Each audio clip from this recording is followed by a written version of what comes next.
Hi, everyone. It's 10 o'clock, so we're going to go ahead and get started.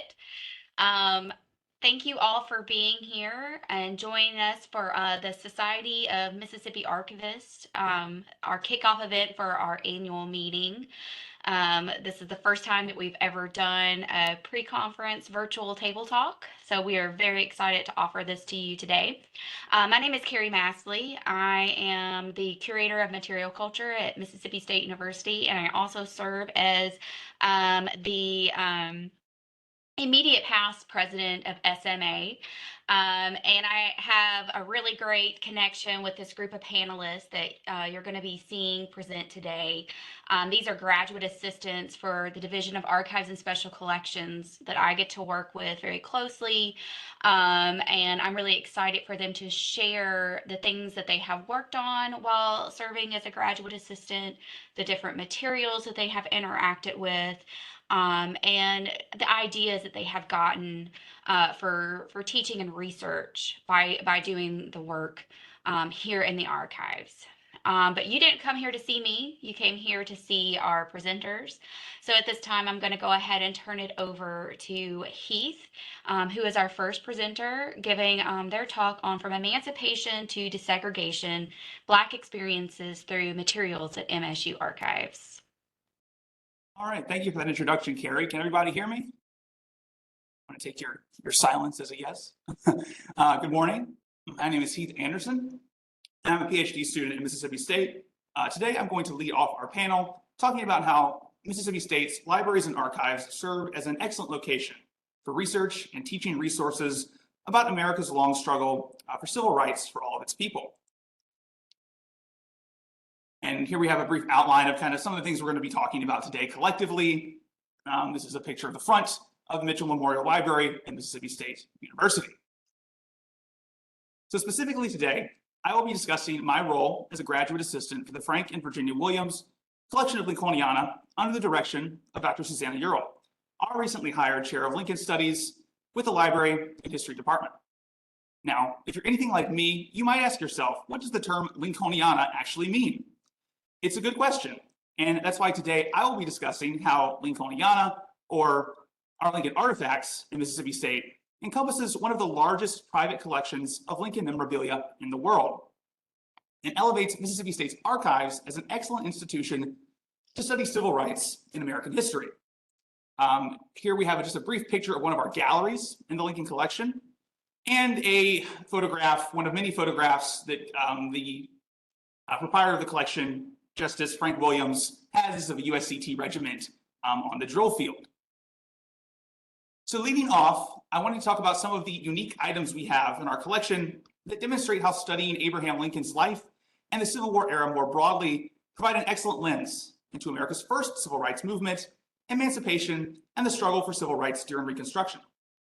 Now, Lincoln is often remembered as the great emancipator, and our collection, of course, has no shortage of artifacts looking at and commemorating Lincoln's role in this process. But our collection also features an extensive range of both historical and cultural items that speak to the nuances of emancipation and highlight the definitive role of Black Americans in navigating the rarely straightforward pathway to emancipation and suffrage. One of those pieces you see before me, or on the screen there, is called the Emancipation Celebration, which is a bound collection of speeches and writings from Black Americans in New Orleans, compiled on a one-year anniversary celebration of emancipation in 1864 and presented as a gift to Abraham Lincoln himself. Now, this document is significant because it demonstrates an ongoing tradition of activism by Black Americans during the Civil War and their continuing conversation with Abraham Lincoln, other politicians, and military officials about their freedom and civil rights. New Orleans Black elite, many of whom were free before the Civil War, had petitioned Abraham Lincoln the previous fall, where they made the case that emancipation must inevitably lead to voting rights for at least some African Americans. Upon receiving it, Lincoln and other radical Republicans in Congress were responsive to their arguments, but they faced steep resistance from white unionists in Louisiana who did not support Black suffrage. And I put a quote there from one of the speakers at this event, demonstrating, right, that emancipation was a moment to be celebrated for Black New Orleanians, but it was also a moment to realize there was more work to be done in pursuing their rights and liberties. So in this context, our volume here highlights the ongoing conversation around freedom and civil rights during the Civil War, as Black Americans seized opportunities provided by the war to expand the boundaries and meanings of their freedom, to celebrate it, but also look towards the future. Now, I think this document helps scholars and other people just interested in civil rights and 19th century history, bridging the gap between the still relatively popular dichotomy of considering wartime emancipation as either a top-down or a bottom-up phenomenon. It demonstrates that Black Americans were aware of how their rights were being negotiated in real time during the conflict, and that they actually impacted these negotiations. For while Louisiana's Free State Constitution of 1864 did not provide for Black suffrage, Black voting would soon become a reality during Reconstruction, the fastest period that an emancipated population gained the right to vote in history. Therefore, this bound pamphlet speaks to a tradition of Black activism in the 19th century that would continue to be vitally important for the civil rights struggle in the 20th century. Continuing on, I wanted to look at another item in our collection that speaks to the experiences of African Americans during the Civil War, because indeed, words on paper and in the halls of Congress had a real impact, only because enslaved Black people themselves seized opportunities provided by the war to claim their freedom. One object that represents some of our wartime depictions is this carte viste of two refugees from slavery who entered Union lines near Baton Rouge, Louisiana. For the Black refugees in this photo, arriving in Union lines and posing for this picture, taken by a Northern photographer who had traveled south, was another step in a particularly uncertain process to carve out their future in the United States. The image of these two Black men captures a moment in time that one could say, right, is an easy moment to interpret the boundary line between their enslavement and their freedom. But this is, of course, a simplistic interpretation. It ignores tumultuous experiences and the complexity of choices that all enslaved people face during a civil war, which they believed promised their freedom, but did not present them with a straightforward means of claiming it. Indeed, as enslaved people flocked to camps within Union lines, they faced often deplorable conditions, indifferent and cruel treatment by Army officers, and the ever-present threat of being killed or re-enslaved by Confederate soldiers. So this image, unfortunately, is rather vague. It leaves us with many more questions than answers about these two men's path out of slavery, and indeed who they even are or were. However, these unanswered questions, I think, provide an opportunity for us as educators to lean into the ambiguities of artifacts like this.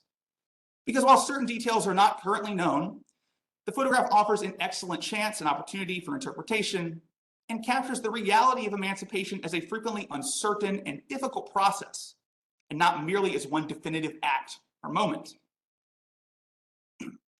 Now, moving on to some other interesting items in our collection of Lincolniana, I wanted to talk about the sculptures of John Rogers. And this builds on the theme of Black people's many different wartime experiences. John Rogers was a very renowned and popular 19th century sculptor. His work was sold by the thousands across the globe. In particular, I wanted to draw your attention to the middle piece called The Wounded Scout, A Friend in the Swamp. This is crafted by Rogers in 1864, and it depicts a wounded Union soldier receiving aid from a Black man whose status is undefined. Many free and enslaved Black people aided the Union cause in a variety of ways during the war, from serving in the ranks as soldiers themselves to aiding Union soldiers in hostile territory, as is depicted here.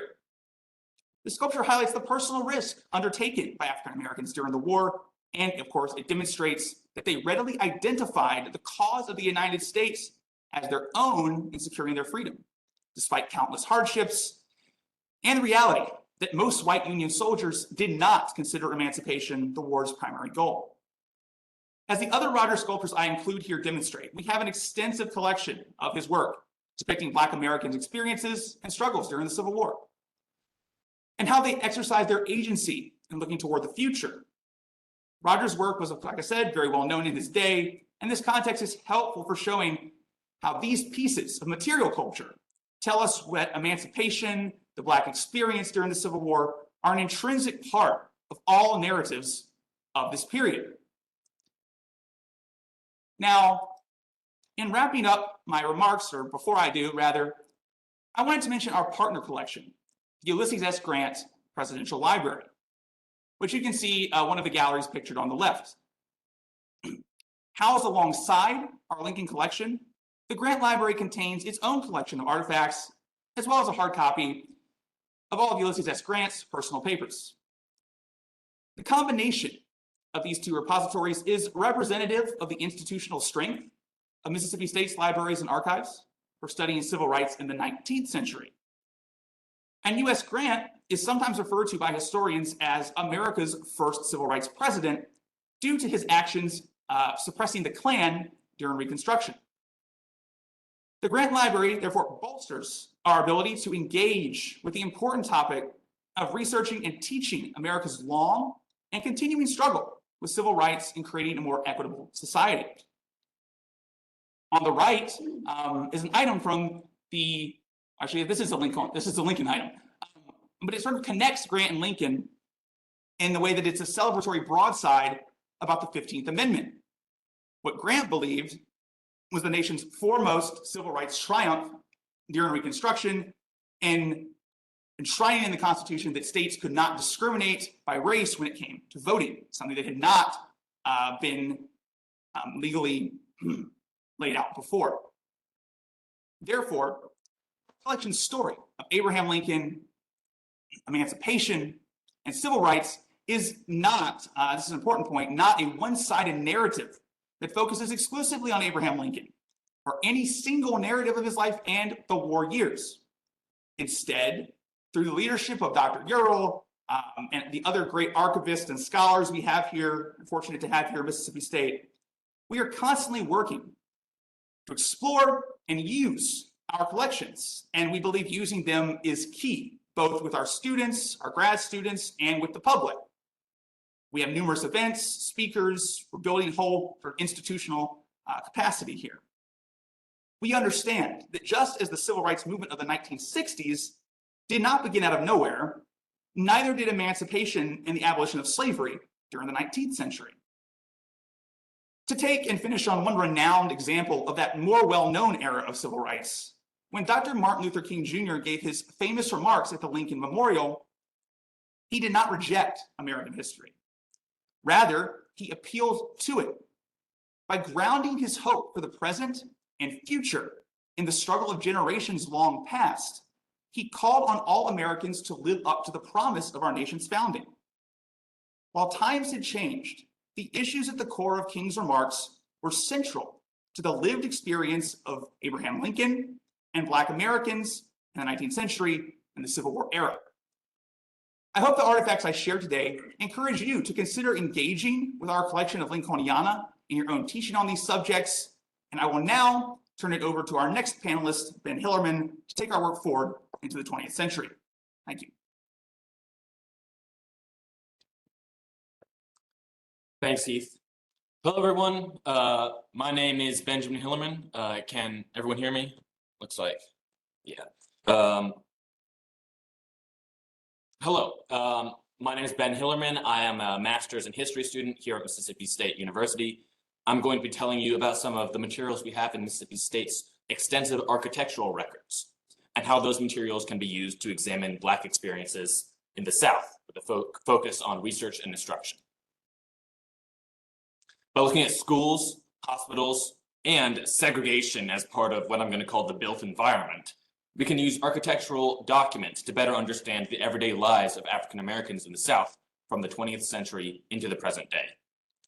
Let's start with an introduction to our architectural records. The MSU Special Collections Department has been actively collecting our architectural records since 1997, when they started with the purpose of supporting research and instruction here at the MSU School of Architecture. After over 2 decades, our records hold over 30 collections, representing the work of countless architects, firms, and organizations. These collections reflect the development of the built environment in Mississippi for the better part of a century, starting in the early 1900s and extending into the 2000s. Nearly all of the most significant Mississippi architects of the period can be found in our collection. Architectural collections are particularly useful in the examination of the built environment. These are the spaces in which we live, which are vitally important to shaping how people experience their lives. Study of the physical environment that people experience allows researchers to gain a greater understanding of their social, political, and personal environments. This, of course, can be exemplified easily in the construction of segregation into the built environment in the South. I want to talk about these architectural records in the context of research and instruction, beginning with research. In the context of research, Mississippi's architectural records have been primarily used by architects. Architects and architecture historians working in the state frequently make use of our university's collections to document structures for the purpose of historic preservation and to inform ongoing renovation and construction projects. Additionally, these collections have been used to study the development of urban spaces, the application of aesthetic theory, and the modernist movement in Mississippi. To try to use these materials to study Black experiences, we must turn our attention towards the built environment. Studying the implementation of segregation into the built environment allows for researchers to step more completely into the minds of the people who lived in those spaces. Visually seeing segregated spaces, unequal facilities, and unequal use of finances allows us to get a better idea of how people experience the places that they occupied every day. This can be clearly seen in schools, train stations, hospitals, and other public areas. For example, let's look at this 1919 Vicksburg train station from the Architectural Engineering Drawings Collection. In this floor plan, we can clearly see two marked waiting rooms, a general waiting room on the left, and a colored waiting room on the right.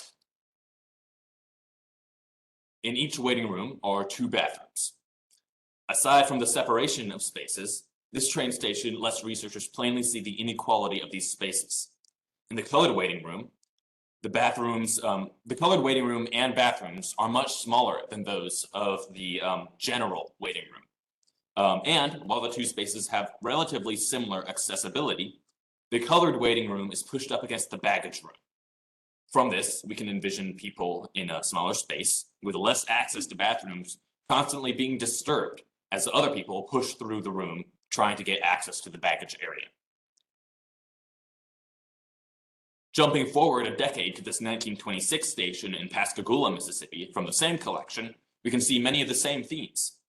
While the entire station is being expanded, as is the source of this document, and you can see in these dotted lines along the diagram, the space of the general waiting room is getting more than double its previous area, while the colored waiting room is not getting quite the double space, as you can see from the narrowing of the space as it moves to the right. Once again, we can see the colored room is pushed up against the baggage space. By looking at these spaces, we can see inequality in the built environment. Through this, we can understand a little bit better how African Americans in the South face discrimination in the very buildings they occupied. We can also see the difference in attention given upon the expansion of these spaces. Moving away from train stations, segregation in the built environment is visible in another way when examining schools.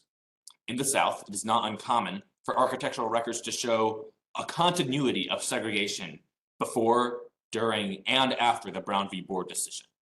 Even after federal courts ruled that separate could never be equal, schools in the South remained segregated and new schools were constructed that were segregated. This is a set of schools from the Thomas H. Smith collection, a relatively new accession to our records. These 2 schools are part of the same project, Project 5601 for the Vicksburg Municipal School District. Biggs, Weir, and Chandler Architects, I'm sorry about that. Biggs, Weir, and Chandler Architects restored these segregated schools in 1958, 4 years after the Brown v. Board decision. With a quick examination of these schools, we can see several clear differences. In these 3rd floor plans, we can clearly point out that the white school has wider hallways than the black school. We can also see that they have more bathrooms. This is the white school. Here is the black school with only 1 bathroom.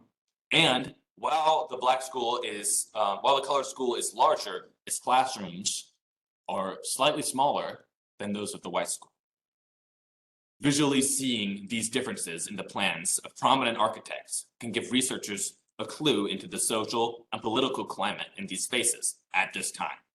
Through this, we can imagine the disappointment of Black children when, 4 years after the court rules in their favor, their schools remained separated and inferior. The research potential of these collections to learn about Black experiences in the South cannot be understated.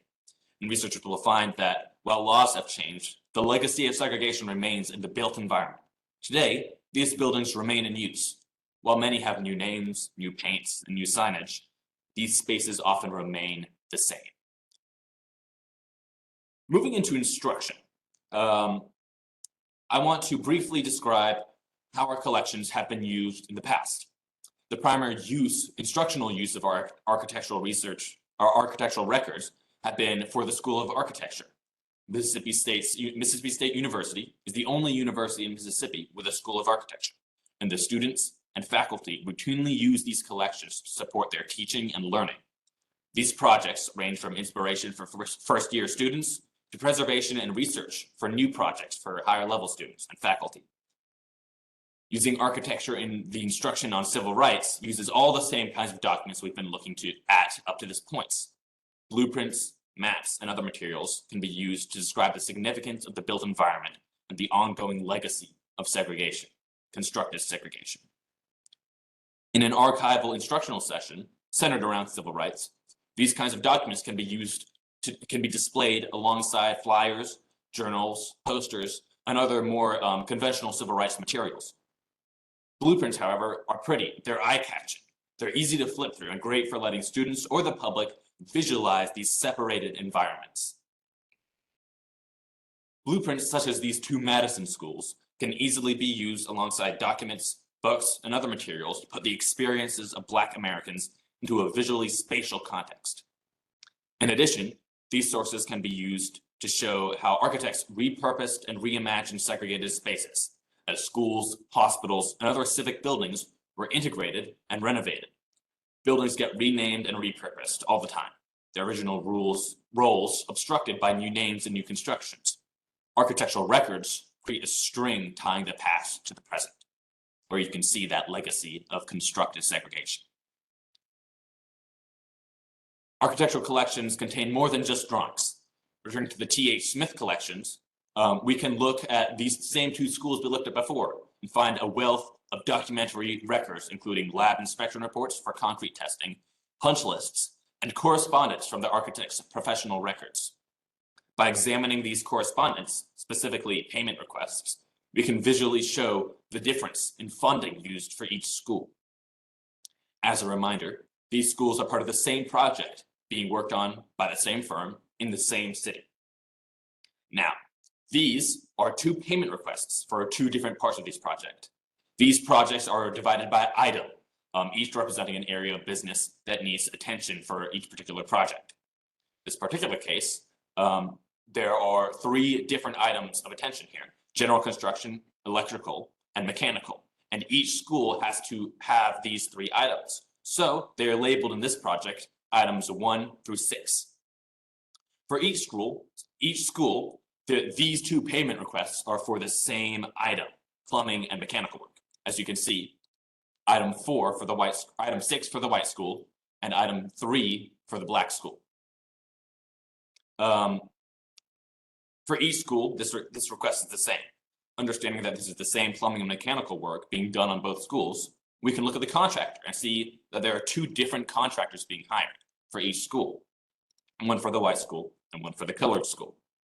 In addition to being the same item number, this is the same payment number as well. Each of these is the 17th partial payment in this set of payments for this item. Despite this fact and these similarities, we see two very different outcomes.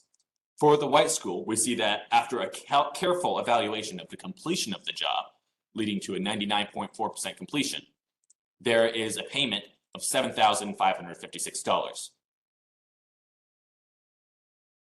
In contrast, the payment for the color school reads that the work has been substantially complete, and that ownership of the equipment has been transferred to the school, leaving a payment of only $2,526. While this is just one bill for a single pay period, This serves as a useful example of how these documents can be used in an instructional setting to show the differences in the payment and the attention given to these segregated and separated schools. The last thing I want to talk about is how we can see the landscape change in architectural collections. These drawings show the civil rights movement, shows that as the civil rights movement take effect, things change. Eventually, integrated schools and hospitals are built. Segregation is slowly ended. However, as we mentioned before, its legacy continues. In the 1930s, the US saw the practice of redlining harm Black communities across the nation. This practice kept certain communities of color from becoming homeowners, exerting a level of white control over where Black families could live. Even before the outlawing of the practice in 1958, we begin to see the practice of white flight. As Black communities began to populate urban areas, white families fled to new suburban outskirts. These next few diagrams from a brand new collection transferred from the College of Architecture show a small town development project in the 1980s, focusing on Madison, Mississippi, a suburb of Jackson. We can use these drawings to visualize the white flight from Jackson into a suburb. This drawing shows the town's existing zoning in 1980.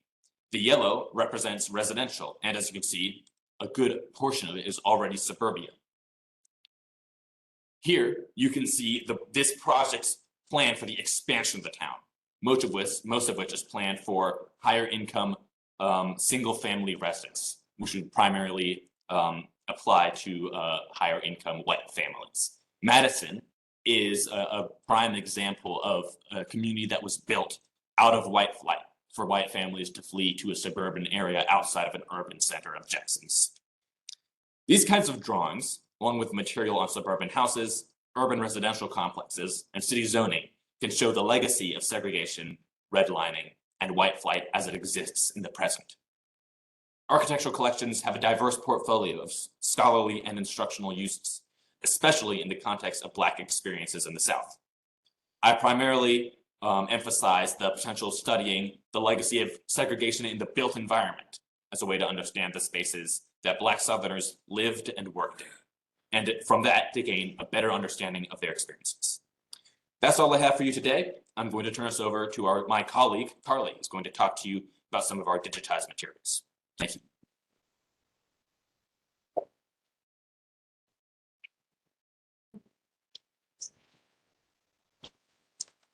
All right. Thank you, Ben. Hi, guys. My name is Carly Hill, and I am a second-year master's student of English here at Mississippi State. And today I am going to be talking to you a little bit about some of the materials that we have worked with in regards to the digital Ring Your Bell and Tell Your Tale project. So last semester, myself and my other graduate colleagues had the opportunity to work with members of the University Archives Division of Archives and Special Collections on the Ring Your Bell and Tell Your Tale project that involved creating metadata for a digital collection of articles from the Reflector, which is our university's newspaper, to highlight Black history on campus from 1965 through 1975. The articles we looked at and worked to create these metadata entries for provide a holistic view of campus culture for the first generation of Black students enrolled following the school's integration in 1965. The articles provide a diverse look at different aspects of the early Black experiences at Mississippi State University, such as campus life and the events going on in the community at the time, like theater and music, responses from Mississippi State and Ole Miss to campus integration, campus-wide reactions to the tragic death of Dr. Martin Luther King Jr., including vigils and protests on campus, and even interviews with some of the university's first Black athletes, like Robert Bell, who was one of the first African-American football players. The descriptive metadata itself provides in-depth details about the articles, including components like the title of the article, a description of the contents, the date the article was written, subject terms from the Library of Congress subject headings, coverage, the source from which it came, links to related articles in the collection, and more. Our metadata provides researchers with the ability to search for keywords in the articles on the library search page and offers potential keywords that make the article accessible outside of just the library's website. The project was unveiled during the 2024 Black Alumni Weekend, celebrating Bulldog Excellence, hosted from February 15th through the 18th at the Ring Your Bell and Tell Your Tale Stories from MSU's First Black Graduates event that was hosted by the MSU libraries. So while the project is a testimony to the courage and the perseverance of the first class of Black alumni at Mississippi State, it also serves as a vital research potential to those interested in related fields of study. So by creating these metadata entries for these articles in the Reflector, researchers interested in the plight of Mississippi civil rights, Black history in general, and the history of Mississippi State University will be able to access the important information within the collection. By digitizing these, we are able to bring the significant history in these documents to a larger audience on the library's website. Instead of limiting the research of these newspaper articles to whoever can make it to our Archives and Special Collections department, by uploading them alongside our metadata entries on the website, anyone has access to them and can grow their knowledge from them and further their understanding of the collegiate experiences of this group of people. As I previously stated, the searchable keywords and subject headings can allow for researchers unfamiliar with our university and its civil rights history to find us and explore our campus's complicated history through the scanned articles in the collection. By including these, potential patrons are more likely to find our articles in the collection from a quick search on the internet. This expands the accessibility of this collection and project to a much broader audience of intrigued readers or researchers. By doing so, they might even find that the information aids their research efforts to where they can carry their findings to others in different institutions to learn from.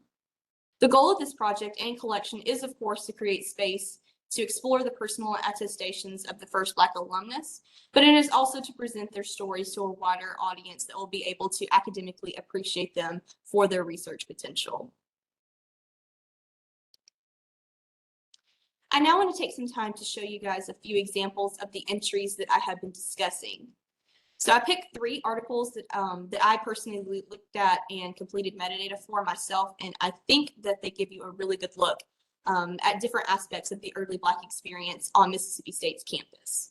So this first slide that I have included is an article written in the wake of Dr. Martin Luther King Jr.'s death, and it talks about the tense unrest on MSU's campus. The author describes some minor disturbances on campus as a tree burned behind Hilbin Hall, overturned trash cans surrounding Hamlin Hall, and a stained glass window pane was broken in the Chapel of Memories during a vigil for Dr. King. Dr. Robert Jones, who was the Vice President of Student Affairs at the time, connected the unrest on campus to late spring vacations, unfounded rumors, national tensions, and the vigil to the small gathering of students, causing what they called minor damages. The executive secretary of Mississippi State's YMCA, who was Jim Landrum, explained that the vigil might have disturbed around 65 people, not the entirety of campus. The article ends by explaining that quiet resumed around midnight that night. I thought this article was a good one to include because it gives a snippet of the campus-wide response to Dr. King's death and the response of the students in lieu of it. There are several other articles in the collection that also focus on, or at least mention, how students and faculty related to the death of Dr. King, and I was able to include the names of at least 3 that deal with the same issues in the metadata that I created. So for example, one focuses more on student-led memorials on campus, and another goes into more detail about the vigil in the Chapel of Memories that led to the broken window. I was also able to link keywords in the metadata entry, like Black college students, Mississippi race relations, civil rights movements in Mississippi in the 20th century history, and African American civil rights history. And these provide researchers with the ability to search for these terms and potentially find the article to learn from. All right. I decided to include this entry because it glimpses the early days of integrated sports at Mississippi State's campus. The article mentions Robert Bell, who, like I talked about, was the first African-American football player alongside Frank D. Dowsings to play for our campus's team. So Bell credits All-Star Football and the FCA organization on campus for both of their smooth transitions into college and football on State's campus. The two players have played All-Star Football together the year before and have become well acquainted with incoming freshmen. And upon joining the Fellowship of Christian Athletes organization, which is FCA, he felt they helped acclimate him to life at the university and provided him a support network. He then goes on to discuss his postgraduate goals and how he would like to try for a management trainee's position at a certain company after graduation. And as you can see, they also include an illustration of Robert Bell on the same page of the newspaper article. And like the article I mentioned before, I was also able to link some similar articles from the Reflector to this one that dealt with Mississippi State sports or Black athlete experiences in the metadata that I created. For example, one I looked at gave a quick overview of the sports events happening on campus that particular week and talked about notable players from several of the school's teams. I also linked some key subject headings from the Library of Congress's list, much like I did for the last article we looked at. For this one, I listed terms like Black college students, African-American college athletes, and college football players. As I previously stated, these terms provide researchers the ability to find this article filled with important campus history as they are searching for sources. Perhaps this article could help someone interested in African-American student athletes in the Southeastern Conference, or a student wanting to catalog the first instances of integrated sports on campus. Either way, this article and the metadata we have created for it can assist in furthering knowledge about Black experience on Mississippi State's campus. And this is one more article that I kind of wanted to show you all. This one, I have to admit, is definitely one of my favorites I've worked with. And because of that, I wanted to take a minute to talk a little bit about it. So as I was reading through these different articles in the Reflector and getting myself acquainted with their stories, Richard Briscoe's plight really stood out to me. I was first introduced to Briscoe in an earlier article that I had read that detailed his decision to open a tamale stand on the site of Highway 12 here in Starkville. Now, if you know Starkville, if you've ever been to Starkville, you know that Highway 12 is a very busy highway, which means it probably brought him many customers. He started selling fresh tamales out of a small push cart that he owned and created a business for himself. And I just really liked that article when I first read it, and I thought it was, really fun. And then I came across this article where Richard Briscoe was arrested for selling his tamales. And apparently the health department had gotten involved and decided that he was in violation of their codes. So the sheriff shut down the cart and took him to jail for operating the business without a license. After Briscoe posted bail, it was revealed that he did in fact possess a license, and the article states that he and his lawyer, Ben Hilbin, were set to appear in court to contest the business's closure. This was the first of several more articles and different features following Richard Briscoe through his battle to keep his tamale stand open for business. Fortunately, a later article reveals that Briscoe was able to keep the stand in business and keep his license. In the metadata, I was able to link these related articles to one another so that potential researchers are able to get a better idea of the whole story and the legal situation regarding Richard Briscoe. They are able to follow the Reflector's coverage of the story from the beginning to virtually the end. Again, with this article, I was able to link some helpful subject headings like Black college students, tamales, and student-owned business enterprises for patrons and other researchers to be able to search for to access this article. This article provides a closer look at the experiences of African-American students in the Starkville area during the 1970s and can assist researchers interested in topics related to such. So I am now going to turn things over to my colleague, Brad Johnson, as he discusses the impact of the Addie Wyat collection.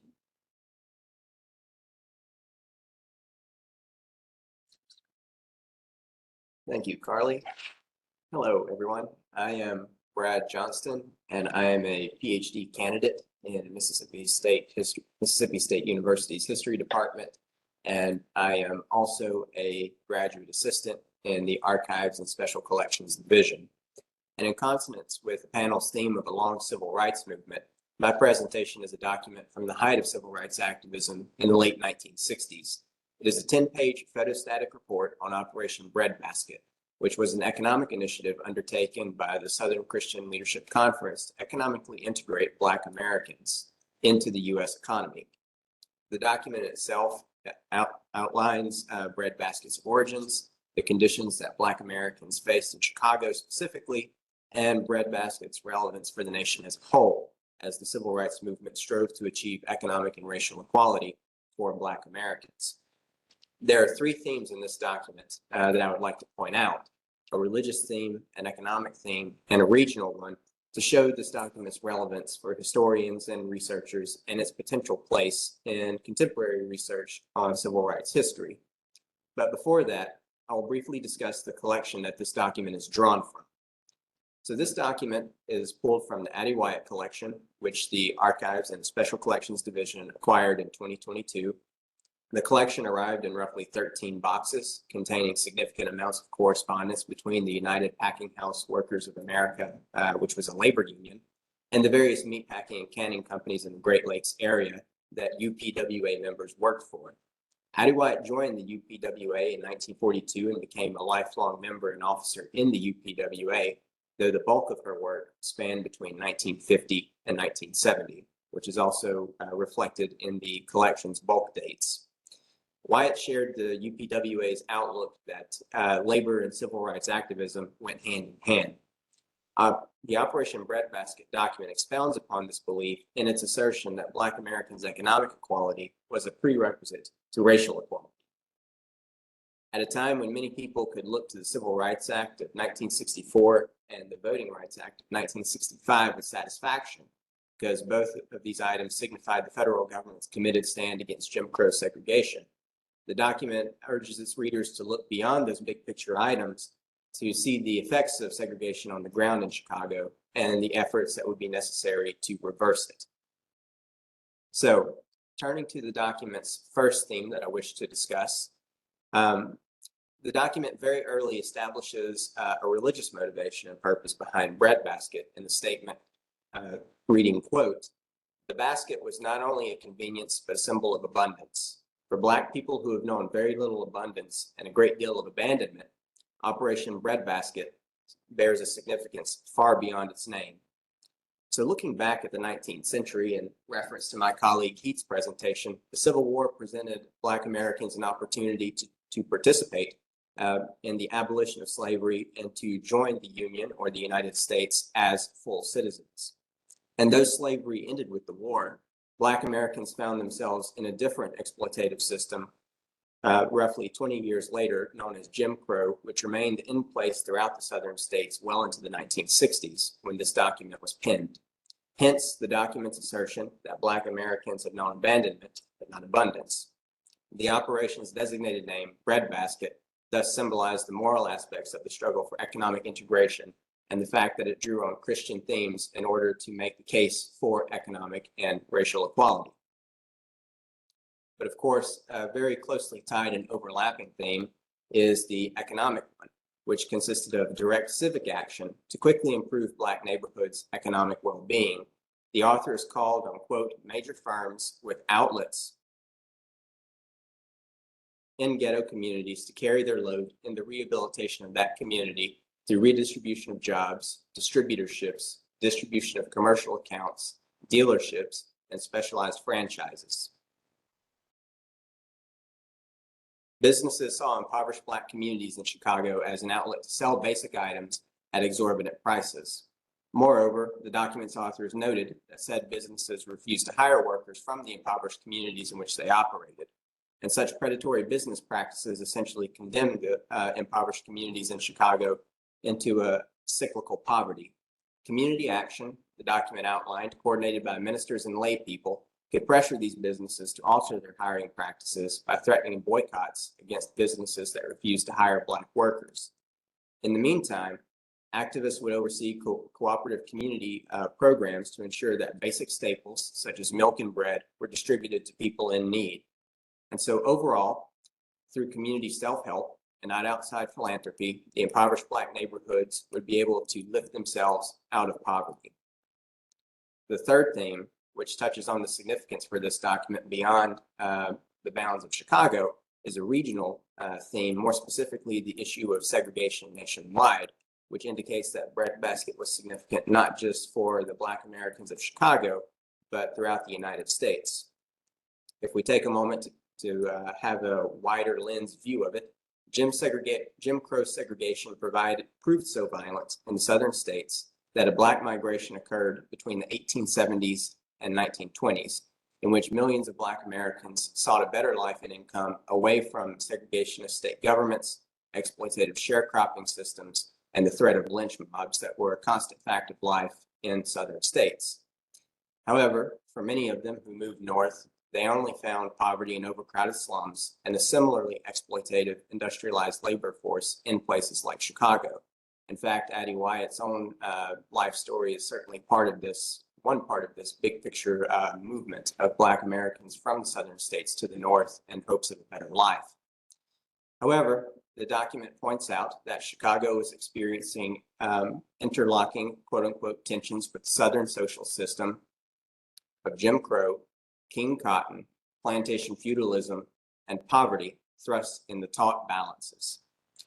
The document goes on to outline that restrictive housing covenants, redlining practices, as my other colleague Ben Hillerman discussed, and the lack of economic investment, if we refer back to those predatory business practices that I referred to, effectively created swaths of overpopulated and economically underdeveloped areas of Chicago that served as visible reminders to their inhabitants, and certainly to the Southern transplants like Addie Wyat, of the consequences of segregation and the stakes for which the civil rights movement contended. So having briefly examined three themes that this document contains, I'd like to take a moment to consider the significance of this collection overall. As both a Mississippi transplant and a Black woman involved in the UPWA, I believe that Addie Wyat's collection has particular strengths for historians of race and labor to examine a more grassroots perspective, a more unconventional perspective, I would say, on the civil rights movement that complements and adds to the more conventional narratives that focus on major figures like Martin Luther King and the SCLC or Malcolm X. But the relevance, I think, for the archives here at Mississippi State is that it's demonstrative of Mississippi State's archivists' attempts to engage with more grassroots sources to add to our collections so that students who may never step into an archive outside of the university classrooms can engage with these unconventional documents and gain new perspectives of the civil rights movement and get a better grasp of the stakes that were involved for this movement's success.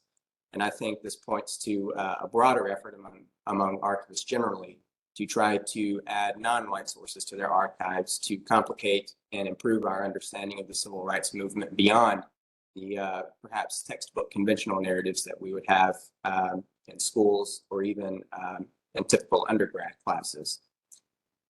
And so with that, I will turn the panel over to Carrie Mastley for a Q&A period. Thanks, everyone. That was great.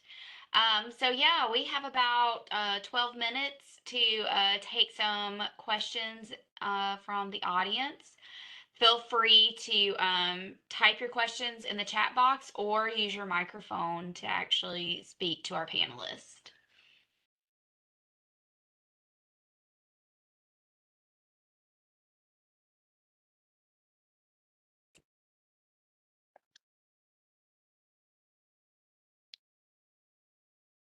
I think some people are typing in the chat right now. Hey guys, can you hear me? Yes. Yeah. All right, first and foremost, that was a really great presentation. I loved getting to hear about all of your different areas. My question is, what skill from this experience of your graduate assistantship do you think you'll be able to carry with you forward as you continue on your careers in history and English?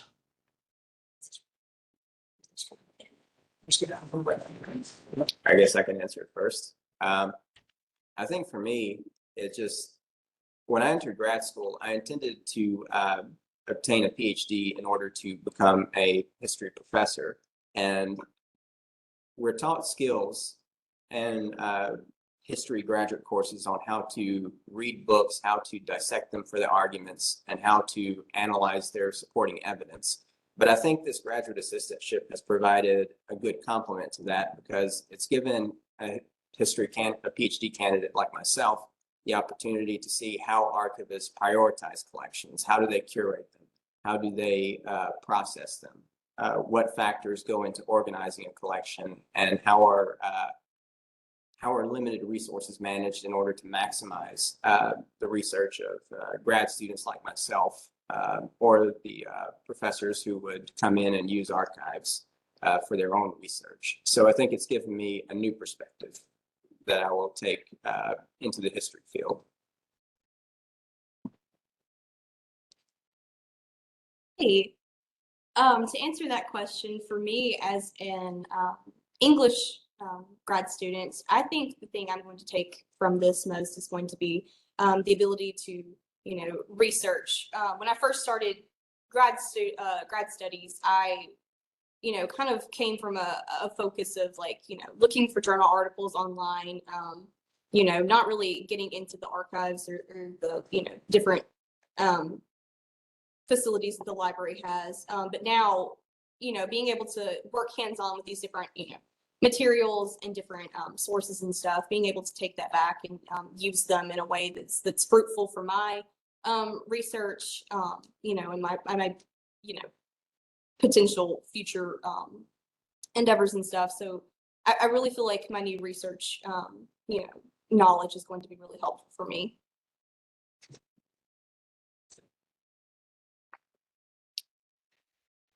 Hello. Yeah. So to answer that question, so my history, my focus in history is in Native American history, actually. And so working in the archives has, I'm similar to Brad, it's given me a lot of the same kinds of opportunities and understandings of how the archives works, how they're built, how finding aids are built, all the same kinds of things. However, it's also led me to a lot of new questions that I hadn't really considered before about the construction of the archives, who's in the archives, what do we do with what we have in the archives, and like the difficulties of actually trying to expand the archives to get people of color and Native American sources and these other kinds of sources in, and also specifically like what to do with artifacts that we have when we're trying our best to like towards repatriation and things like that. All of these kinds of questions have, I think, really changed my understanding of kind of how history is written, how we understand archives, how we understand like museums, what we have on display. Yeah, I think that's probably about it for my answer to that question. I see there's also a question to me asking about the student population sizes of our two schools that I was talking about in the T.H. Smith collection. So I don't actually know the actual numbers for student populations. However, I can take a stab at answering it simply because of my familiarity with the drawings and because of my familiarity with the time period. Also, so these are Vicksburg schools. So it's pretty deep south. However, with that in mind, the color school is actually significantly larger than the white school, even though it has a lot of more inferior or inadequate spaces.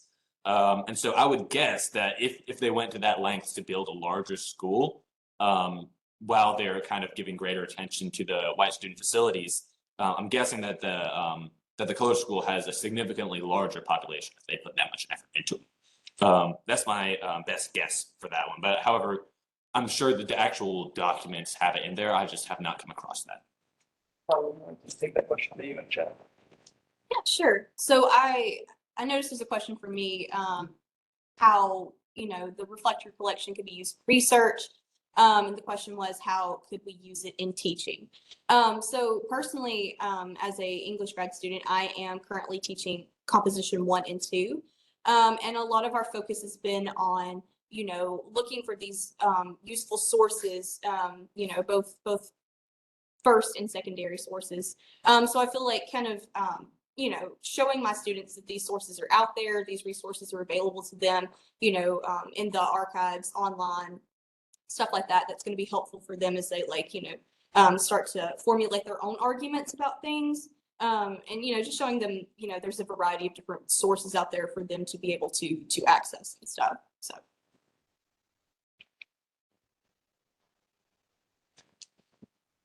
Hey, everybody, it's the Lincoln Scholar again.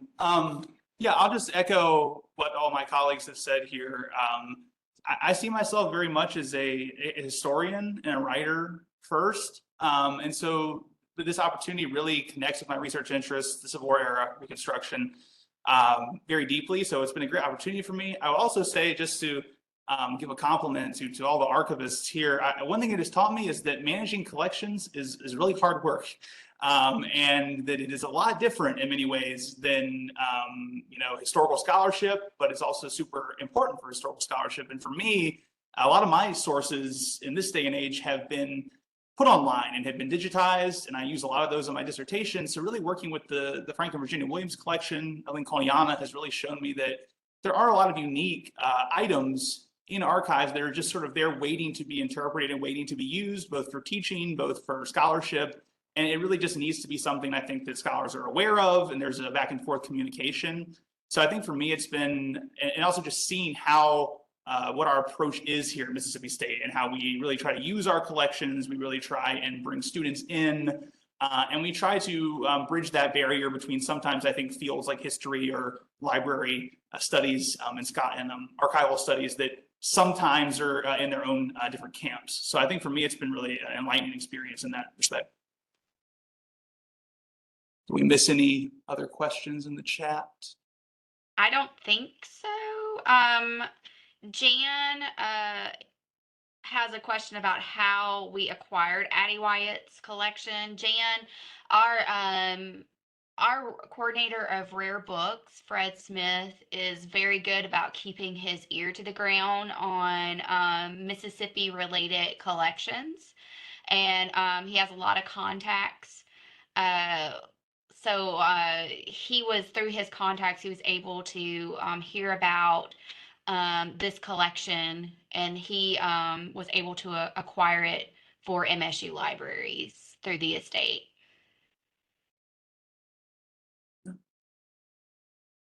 Does anybody else have any questions for our panelists?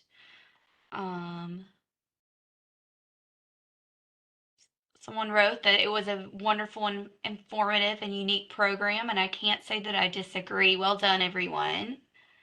Terry, Thank you, guys.